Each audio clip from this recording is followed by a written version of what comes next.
Public school teachers across Colombia went into a 24-hour strike Wednesday, demanding access to a dignified healthcare system for the teachers and their families.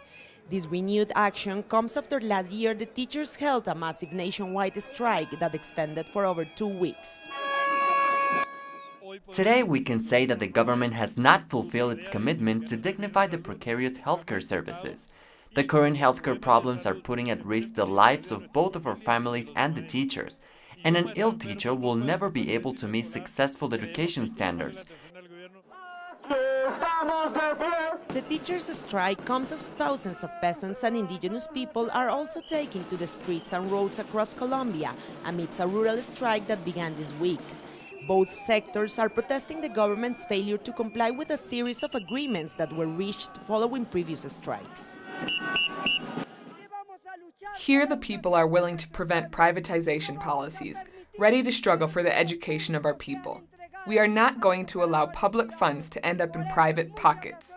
That's among many other reasons why we have risen up here in Bogota, but also across the country, united with other revolutionary movements, such as the rural strike that is currently underway. The country's widespread discontent could be felt in Colombia's capital, Bogota, where public school and university students joined the teachers in a large demonstration that was also aimed against the city mayor, Enrique Peñalosa, who's seeking to privatize several public sectors and services, among which is education. We believe that in this historic moment in which the country is attempting to construct peace, public education must be a human right, aimed at guaranteeing peace among students in schools and in universities.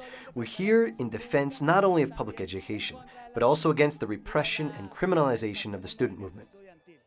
A number of different social sectors are condemning the excessive force that the government has been using to confront the protests.